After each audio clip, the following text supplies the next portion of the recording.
Prezados ouvintes, não resta dúvida que a crise financeira enfrentada atualmente pelo Rio de Janeiro tem na corrupção e na má gestão que assolaram o Estado na última década uma de suas causas. E quem nos acompanha há algum tempo sabe que nós já tivemos a oportunidade de debater essa questão com maior profundidade.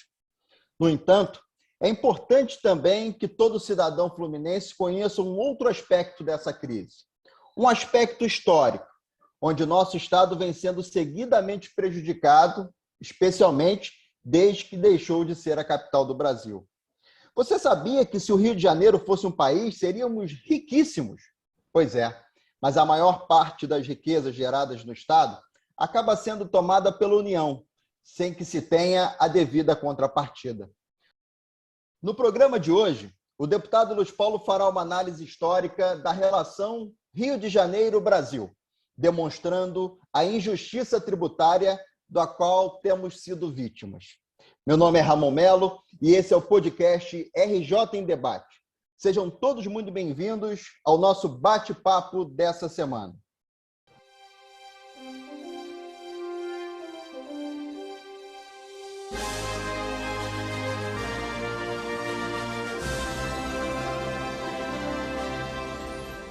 Olha, antes de eu cumprimentar o deputado Luiz Paulo, quero dizer para você, nossos ouvintes, que você pode participar nas redes sociais do deputado Luiz Paulo e também aqui no podcast através do nosso WhatsApp. É o 21 9951 45678. Fique à vontade para mandar a sua crítica, o seu elogio e também a sua reclamação. Deputado, iniciando mais uma semana e o mês de outubro, a bola já está rolando. Vamos continuar tentando virar esse jogo? Ramon, esse é o nosso maior sonho, é que o Estado do Rio de Janeiro reencontre os seus caminhos e dê a volta por cima. Porque neste século XX e início do século XXI, o Rio de Janeiro tem perdido muito. E, usando a expressão futebolística, ou a gente vira o jogo agora, ou vamos perder definitivamente o campeonato de disputa de um lugar importante na nossa federação. Tá certo, deputado. E é sobre um pouco dessa série histórica que a gente vai conversar hoje. E para o nosso ouvinte ter uma ideia de como é desvantajosa a relação do Rio de Janeiro com a União, vale prestar atenção neste dado. Em 2020, o Estado do Rio de Janeiro repassou cerca de 170 bilhões de reais em impostos arrecadados para a União e só recebeu de volta 20 bilhões. Esse montante representa mais do que o dobro do nosso orçamento anual. Se fôssemos um país, dificilmente estaríamos enfrentando alguma dificuldade financeira, não é isso, deputado? Sem dúvida nenhuma, Ramon. Vamos partir daí. Se a União arrecada no Rio de Janeiro na ordem de 170 bilhões e o Estado só tem de transferência, através das mais diversas políticas públicas e até de receitas, 20 bilhões de reais, nós estamos acessando 12% do que arrecadamos. É um acesso pífio. A União trabalha como fosse o leão do imposto de renda. Leva tudo para eles. E o Estado e os nossos municípios ficam cada vez numa situação de grande dificuldade. Eu gosto de dar esse exemplo da partição dos recursos para mostrar o que aconteceu no Rio de Janeiro no seu processo histórico. Queria falar aqui, fazer um apêndice, sobre os royalties e participações especiais. Se o Rio de Janeiro fosse um país e a receita de tudo aquilo que é arrecadado de royalties PE ficasse no estado do Rio de Janeiro, nós seríamos um país riquíssimo, uma renda média similar ao Kuwait. Mas a realidade é exatamente oposta. Somos uma imensa região metropolitana, com um núcleo central na cidade do Rio de Janeiro e com a periferia absolutamente desprovida de renda. E o nosso interior, com raras exceções, né, um processo de esvaziamento populacional e econômico. Até porque hoje, na região metropolitana, tem praticamente 78% da população fluminense. Então, nós temos que analisar a arrecadação dentro desse aspecto, né? Porque a arrecadação ela é oriunda do desenvolvimento econômico, isto é, do crescimento do PIB, do Produto Interno Bruto, do aumento da renda da população e do aumento das taxas de emprego. Basicamente, esses três quesitos. O PIB do Estado do Rio de Janeiro vem crescendo de forma mínima, quando não há decréscimo. Somos o Estado com um dos maiores índices de desemprego e a renda está em queda.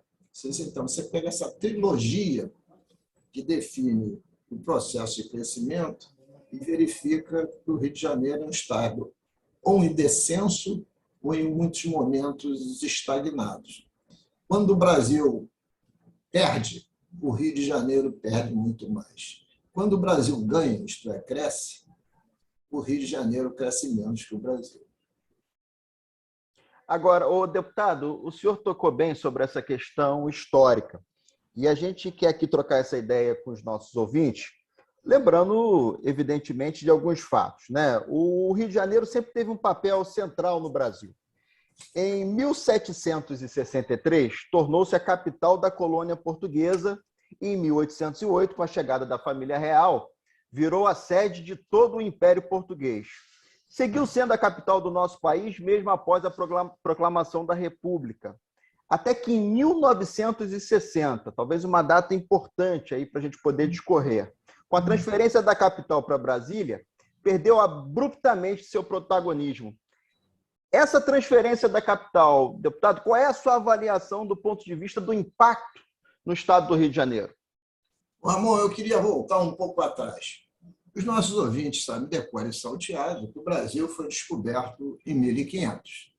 Mas somente em 1502 é que teve a primeira presença de uma expedição exploradora portuguesa aqui na nossa Baía de Guanabara, chefiada à época por um português chamado Gaspar de Lemos, 1502. Então, e já mais tarde, em 1555, teve aqui os franceses, né, que era o Nicolas Flammarion, ocupando e querendo criar aqui a França Antártida, aproveitando a fraqueza momentânea do Tratado de Tordesilhas, de 1454. E todos os séculos seguintes, século XVI, século XVII, século XVIII, você foi consolidando um crescimento lento daquilo que a gente chamava da futura cidade do Rio de Janeiro, futuro Distrito Federal e hoje o nosso estado do Rio de Janeiro. Até como você marcou bem, em 1808, chega aqui Dom João VI, uma família real. E olha só, aí o Rio de Janeiro dá um pulo e passa a ser a capital do Império. E nós tínhamos somente 50 mil habitantes. Então, a história da nação brasileira e a história do Rio de Janeiro parte daí. Aí começa o crescimento. Tanto é que é muito forte na nossa história as figuras de Dom João VI, de Pedro I e Pedro II. Tem até uma novela no ar, Os Tempos do Imperador. Até que vem a proclamação da República.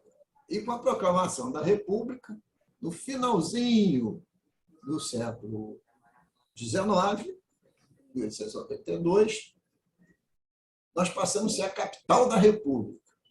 Deixamos de ser a capital do Império, mas somos a capital do Brasil. E aí o crescimento É grande, porque você sendo a capital, você era o centro cultural do Brasil, o centro das decisões do Brasil, e, por via de consequência, o progresso passava por aqui e por São Paulo, né? E o Rio de Janeiro arrecadava muito, né? Nós tínhamos aqui no Rio uma prefeitura do Distrito Federal, né? Nós tínhamos o Congresso Nacional, a Câmara de Deputados, tudo era aqui. Tudo se decidia no Rio de Janeiro. Mas essa capacidade de decisão acaba em 1960, né? Já no século XX, quando a transfere a capital do Rio de Janeiro para Brasília. Só do ponto de vista estratégico para o Brasil, eu não vou discutir que isso dá centralidade em Brasília, fica mais perto de todas as regiões nacionais, etc, etc. Mas para o Rio de Janeiro, um desastre. Então, você toma uma pancada em 1960. Mas, de qualquer jeito, perdemos a capital e foi criado o Estado da Guanabara. O Estado da Guanabara é o que é hoje a cidade do Rio de Janeiro. E como era ali o centro de todas as decisões, aqui se arrecadava um volume muito grande de ICMS, né? Naquela época chamava ICM, né? Que é o Imposto de Circulação de Mercadoria. E ficava onde? Só na cidade do Rio de Janeiro, que ela chamava de Estado da Guanabara. Então, até ali, você conseguiu segurar um pouco essas perdas. Mas 15 anos depois, 1975, 15 de março, a fusão da Guanabara com o Estado do Rio de Janeiro. Aí a capital, evidentemente, vai dividir o ICMS com todos. E aí a Brasília já está consolidada, todas as decisões de poder passam para Brasília. Todas as grandes centrais de decisões empresariais vai para perto do poder. Começa a ter um esvaziamento econômico a partir de 75 muito grande do nosso estado do Rio de Janeiro. E a fusão, nós estruturamos o estado do Rio de Janeiro com 64 municípios. E de 75 para cá, os nossos congressistas discutiam, quer dizer, representantes do Rio de Janeiro, discutiam profundamente e com qualidade na discussão o nosso país, mas não cuidavam, né, do nosso Estado, porque a cultura era discutir o Brasil e não o Estado do Rio de Janeiro. Então, tirando aqueles primeiros 4 anos da fusão, onde houve a injeção de algum recurso, entre 75 e 79, depois disso foi só perda, perda e perda. Vou dar aqui um exemplo. Todos os prédios públicos que eram da União no Estado do Rio de Janeiro continuaram com a União, não passaram para ser patrimônio do Estado. Tanto é que hoje, volta e meia, a gente enfrenta aí uma venda que a União quer fazer e que desmonta mais ainda o processo histórico e cultural do nosso Estado, como foi, por exemplo, a questão de querer vender o prédio onde, em outras épocas, foi o Ministério da Educação e Cultura. E, associado a isso, essas perdas continuadas, nós tivemos um processo de escolhas de dirigentes, e parte deles foram para a cadeia por corrupção. A corrupção passou a estar entranhada nas decisões dos poderes. E Brasília sempre quis, principalmente no período ditatorial, e é importante a gente não esquecer isso, nós tivemos aí praticamente 20 anos de ditadura, que começou em março de 64, e a Guanabara tinha um perfil oposicionista. Então, a fusão também visou dar um cala-boca de oposição no Rio de Janeiro, porque com o golpe militar se implantou o bipartidarismo, Arena e MDB. E, com isso, você subjugou muito esse sentimento oposicionista. Então, tudo isso associado nos leva a querer viver um novo momento. Mas, analisando esse passado, que nos trouxe até aqui, e ter uma proposta para o futuro. Nós não podemos gerir o Estado do Rio de Janeiro sem olhar para o passado e sem pensar para o futuro. Mas, deputado, queria falar com o senhor sobre essa proposta de futuro, e eu iria lhe perguntar exatamente sobre esse impacto, né, da fusão do seu estado da Guanabara com o meu estado do Rio, uma vez que eu estou em Petrópolis, o senhor está na cidade do Rio de Janeiro, né, e aí se uniu a capital, o município, com todo o interior, Baixada, fez o estado do Rio de Janeiro, e o senhor pontuou muito bem. Eu queria chegar antes na Constituição de 88. O impacto também, né, quais são as consequências, fundamentalmente tratando sobre a questão do petróleo, dessa tributação. Queria que o senhor pudesse para a gente rapidamente pontuar também essa questão histórica da Constituição em relação ao Estado do Rio de Janeiro. Amor, primeiro eu queria te pontuar que eu, há muito, discuto a fusão e sempre afirmo e reafirmo que a fusão é irreversível. Agora está voltando isso à tona aí, com 3 ou 4 economistas vêm falar em disfunção, etc, etc. É irreversível, que a gente tem que consolidar essa fusão. Porque você estando em Petrópolis, e eu no Rio de Janeiro, mas muitas vezes em Petrópolis, estamos todos na região metropolitana. As divisas entre os municípios na região metropolitana são meramente simbólicas, isto é, como fosse um território único, onde os dramas das milícias, do narcotráfico, da falta de emprego, da falta de renda, são comuns a todos nós, em alguns locais com mais intensidade e com outros locais com menos intensidade, mas são comuns a todos nós. E a Constituição de 88 foi uma Constituição, eu reconheço, libertadora, porque ela varreu o entulho autoritário. Mas, ao mesmo tempo, foi uma Constituição que entrou em muitos detalhes. Devia ter sido uma Constituição mais enxuta. Ela quis regular demais. E entrou na área tributária em algo que hoje é profundamente adverso para o nosso Estado. Foi decidir que energia, e principalmente o petróleo e gás, né, são energias não renováveis, devem ser tributadas no destino e não na origem, como são todos os outros produtos. Ela fez essa exceção. E o Rio de Janeiro amarga isso até hoje. E o Rio de Janeiro não quebrou de vez devido a uma medida liminar dada pela ministra Carmen Lúcia. Porque se dependesse daquela lei da partilha produzida no governo Dilma, né, o que aconteceria? A gente ia dividir o rol de participações especiais com todas as unidades da federação, não ia sobrar mais nada. E sem ter direito a tributar o petróleo na origem. Nós exportamos do Rio de Janeiro praticamente 80% do petróleo produzido no Brasil. Se a gente cobrasse ICMS nessa exportação, a gente estaria arrecadando 8 bilhões e meio por ano. Mas com a famosa Lei Candir de 96, as exportações para entusiasmar o empresariado nacional, para melhorar o equilíbrio fiscal da União, as exportações são livres de tributo. E as compensações nunca vieram a contento. Volto a dizer, só esse ano nós vamos perder 8 bilhões e meio.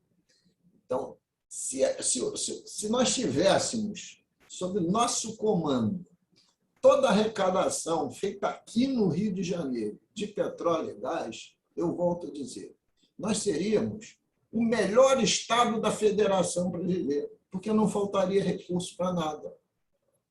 Você sabe que das participações especiais, que é uma parcela que incide sobre os lucros que as empresas extraem com petróleo e com gás, como é que é essa partilha das participações especiais?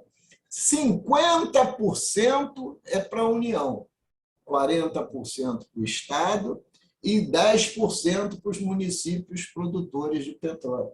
Novamente, na participação especial, a União come, leva embora, né, parcela desse recurso. E lá, no regime da partilha, criado na gestão do PT, se traçou uma linha nas costas brasileiras. Depois dessa linha, tudo que fosse contratado é pré-sal.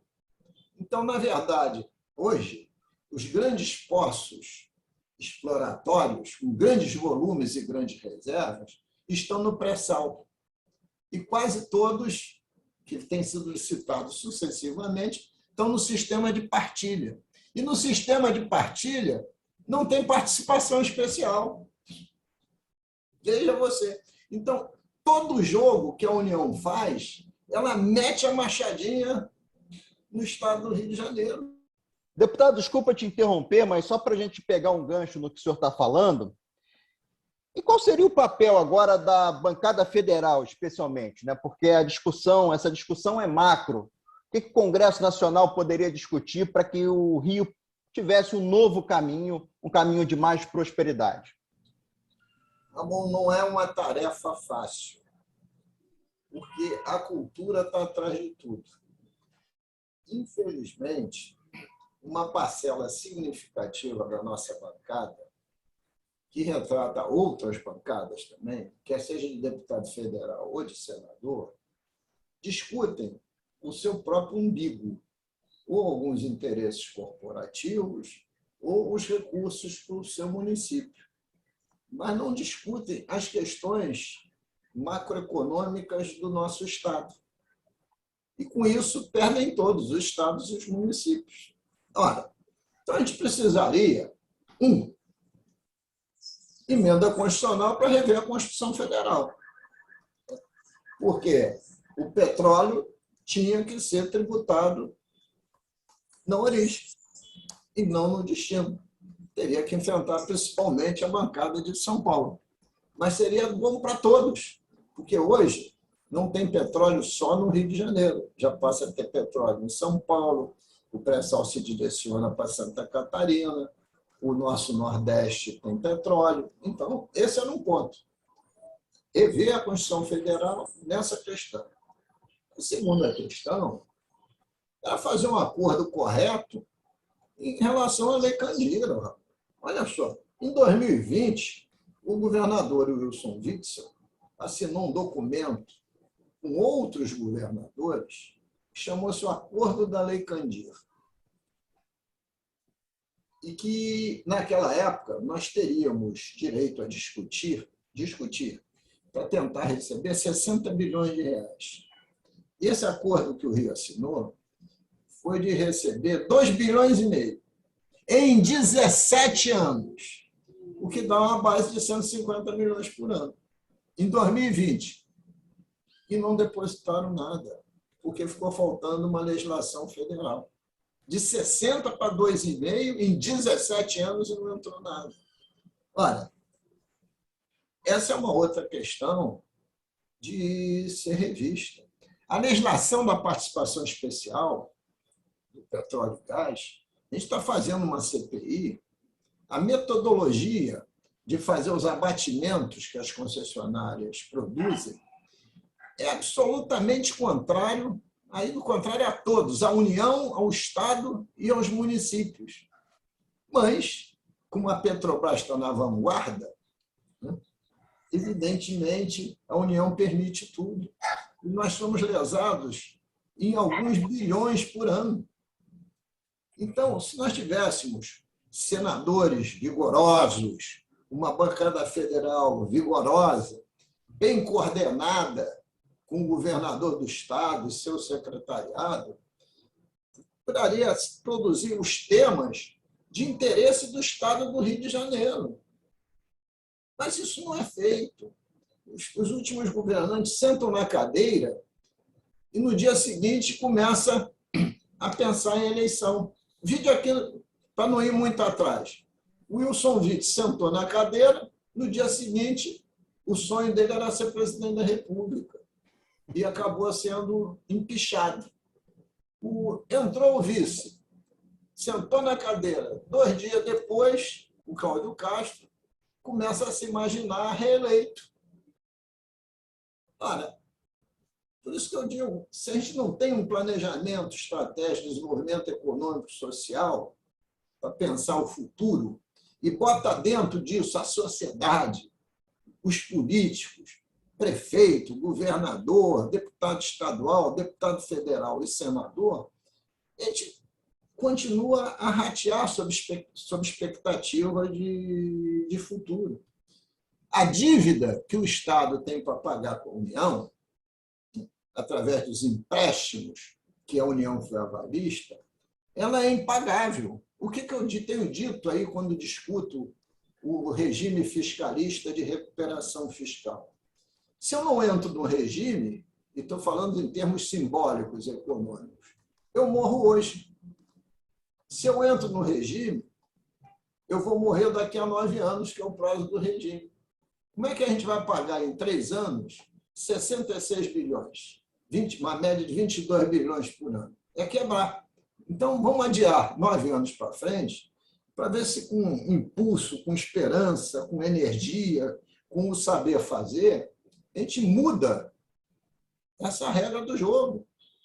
Se a gente dá a volta por cima.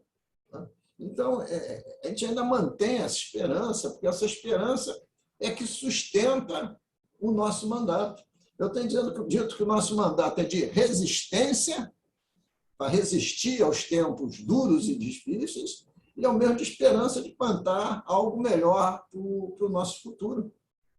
E principalmente do futuro daqueles que estão chegando. Então, eu acho que esse é o grande objetivo do nosso mandato. A gente acreditar que o nosso povo é um povo trabalhador, que precisa de educação e precisa de saúde. Acreditar que há como você controlar as milícias, controlar o narcotráfico, ter uma ordem, diminuir violentamente a corrupção, quer seja no Estado, quer seja nos municípios, que a gente tenha uma indústria que não seja oca, como é a nossa, possa uma indústria que esteja produzindo bens, esteja produzindo serviços, aumentando riqueza, diante de uma estratégia de um Estado que possa também funcionar também como um empreendedor e não simplesmente um avalizador de benefícios fiscais que nem controlados o foram.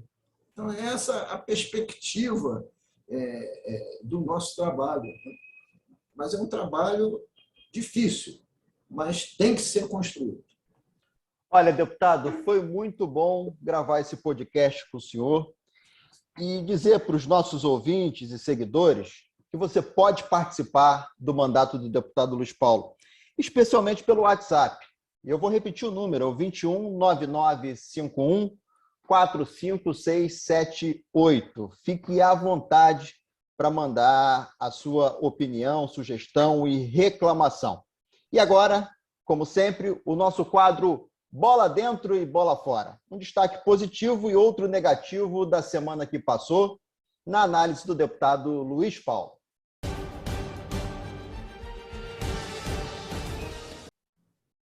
Bola fora ao governador do estado do Rio de Janeiro, Cláudio Castro, que não sabe se governa para o Bolsonaro ou para os servidores do seu estado.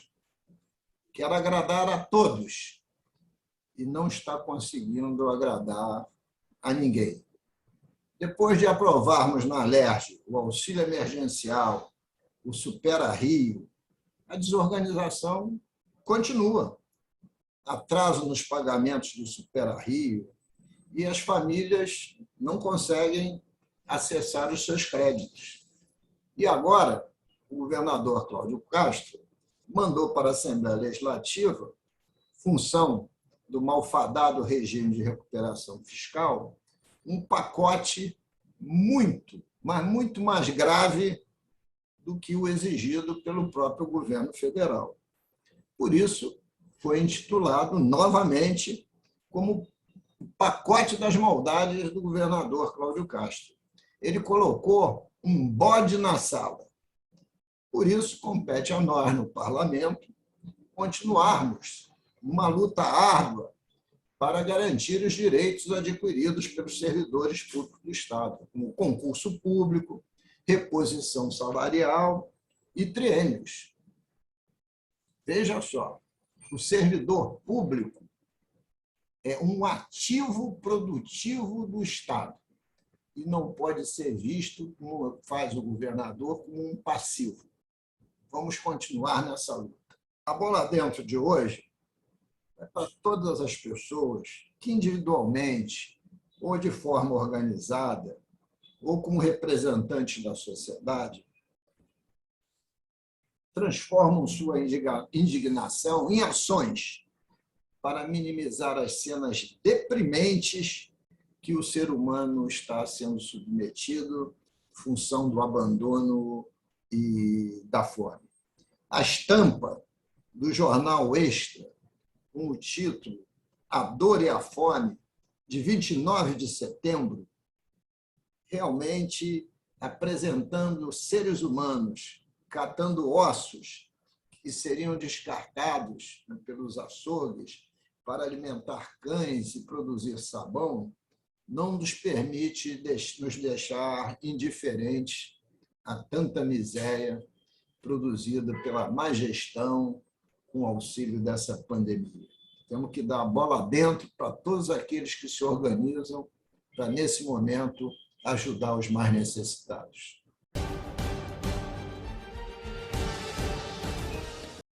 Obrigado a todos pela audiência em nosso podcast RJ em Debate. Estamos no ar semanalmente discutindo os principais temas do Rio de Janeiro e do Brasil. Até a próxima semana.